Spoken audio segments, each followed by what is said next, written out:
খুবই অল্প তেলে একেবারে রেস্টুরেন্ট কিংবা দোকানের মতো যদি নরম তুলতুলে ফুলকো পরোটা খেতে চান, অবশ্যই এই ভিডিওটি একবার হলেও দেখুন।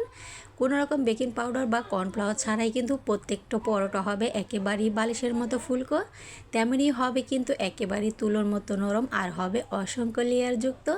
প্রথম দেখাতেই কিন্তু যারা একেবারেই নতুন তারাও কিন্তু খুব সহজে এই পরোটাগুলো তৈরি করে সকালে কিংবা বিকেলের নাস্তায় দিতে পারেন।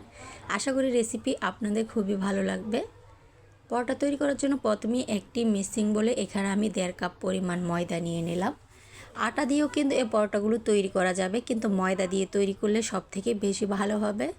এখন এই ময়দার মধ্যে দিয়ে দেব স্বাদ মতো লবণ। 3 টেবিল চামচ পরিমাণ দিয়ে দিলাম এখানে রান্নার সাদা তেল। তেলটাকে দিয়ে ময়দাটাকে খুব ভালো করে কিন্তু ময়াম করে নিতে হবে। ময়দাটা যত ভালো করে ময়াম করা হবে পরোটাগুলো কিন্তু ততটা সফট ও নরম তুলতুলে হবে। যখন এ পর্যায়ে এসে এভাবে চাপ দিলে মুঠি হয়ে এভাবে আলতো হাতে চাপ দিলে ভেঙে যায়, তাহলে কিন্তু এই ডোটা তৈরি করার জন্য একেবারেই রেডি। এখন এর মধ্যে আমি দিয়ে দেব একেবারেই হালকা কুসুম গরম দুধ। আপনি চাইলে কিন্তু দুধের পরিবর্তে এখানে হালকা কুসুম গরম পানি দিয়ে গুঁড়া দুধ দিয়েও এই পরোটাগুলো তৈরি করতে পারেন। এতে করে কিন্তু খেতে অনেক বেশি ভালো লাগবে। আর ডোটাকে কিছুটা নরম করে এভাবে মেখে নিতে হবে, তাহলে কিন্তু ডোটা আর রেস্টে রাখতে হবে না, যখন তখনই কিন্তু এই পরোটাগুলো তৈরি করে ফেলা যাবে। 5 থেকে 6 মিনিট খুব ভালো করে মেখে নেওয়া হয়ে গেলে এখন এখান থেকে আমি ছোট ছোট লেচির আকার বল কেটে নেব। হাতে নিয়ে এভাবে ঘুরিয়ে ঘুরিয়ে আমি লেচির আকারে নিয়ে নেব। এতে করে কিন্তু পরোটাগুলো তৈরি করতে অনেকটা সুবিধা হবে। এখন একটি চাকের মধ্যে দিয়ে উপর থেকে কিছুটা ময়দা দিয়ে পাতলা একটা রুটি তৈরি করে নিতে হবে। যেহেতু এটা আমি চারকোনা পরোটা তৈরি করব, সেজন্য রুটিটাকে একেবারে যে সমান হতে হবে তা কিন্তু না। পাতলা করে যখন রুটিটা বেলা হয়ে যাবে তখন আমি এখানে 1 টেবিল চামচ পরিমাণ রান্নার সাদা তেল দিয়ে দিলাম। তেলটাকে দিয়ে কোনো অংশ যাতে বাদ না থেকে থাকে খুব ভালো করে মিশিয়ে এভাবে চারকোনা শেপ দিয়ে দিতে হবে। আপনি চাইলে কিন্তু এই পরোটাগুলো গোল আকারেও কিন্তু ভেজে নিতে পারেন। যখন এভাবে চারকোনা শেপ দেওয়া হয়ে যাবে তখন উপর থেকে কিছুটা ময়দা দিয়ে আলতো হাতে এই রুটিটাকে বেলে নিতে হবে। বেশি চাপ দিয়ে বেললে কিন্তু ভিতরের লেয়ারগুলো সহজে বোঝা যাবে না। এভাবে ঘুরিয়ে ঘুরিয়ে চারকোনা শেপটাকে দিয়ে আমি পাতলা একটা রুটি বেলে নেব। একইভাবে সবগুলো রুটিকেই বেলে নেব। আর আপনি যদি চান যে পরোটাগুলো কিছুটা মোটা খাবেন, তাহলে কিন্তু আপনার পছন্দ অনুযায়ী মোটা বা পাতলা করে নিতে পারেন।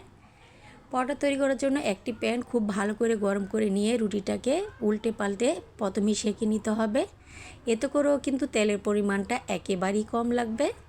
আর দেখতেই পাচ্ছেন তেল ছাড়াই কিন্তু পরোটাগুলো কতটা সুন্দর করে একেবারেই বালিশের মতো ফুলকো হয়ে গিয়েছে।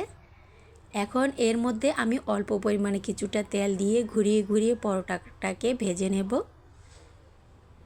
উল্টে পাল্টে লালচে কালার করে ভেজে নিতে হবে। আর এখনই দেখুন একেবারেই কিন্তু হোটেলের মতো একেবারেই দেখতে হয়েছে।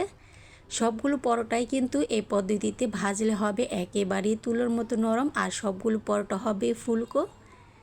সেমভাবে সবগুলো পরোটাটাকে আমি ভেজে নেব। আর এই পদ্ধতিতে পরোটা তৈরি করলে কিন্তু হবে একেবারেই নরম, আর তেলের পরিমাণটাও কিন্তু একেবারেই কম লাগবে। এখন সবগুলো পরোটাকে আমি একই পদ্ধতিতে ভেজে তুলে নিয়ে নেব। যারা নতুন তারা কিন্তু খুব সহজেই এই পদ্ধতিতে একবার হলেও পরোটা তৈরি করে দেখুন, হবে কিন্তু একেবারেই রেস্টুরেন্ট কিংবা দোকানের মতো নরম তুলতুলে। একটি পরোটা আপনাদেরকে দেখিয়ে দিচ্ছি ভিতরটা কতটা লেয়ারযুক্ত আর কতটা নরম হয়েছে। আজকের এই সহজ রেসিপিটি যদি আপনাদের ভালো লেগে থাকে, প্লিজ আমার চ্যানেলটি সাবস্ক্রাইব করে অবশ্যই আমার পাশে থাকবেন। সবাই অনেক বেশি ভালো থাকবেন, সুস্থ থাকবেন। আর রেসিপিটি কেমন লাগলো অবশ্যই কমেন্ট বক্সে জানাবেন।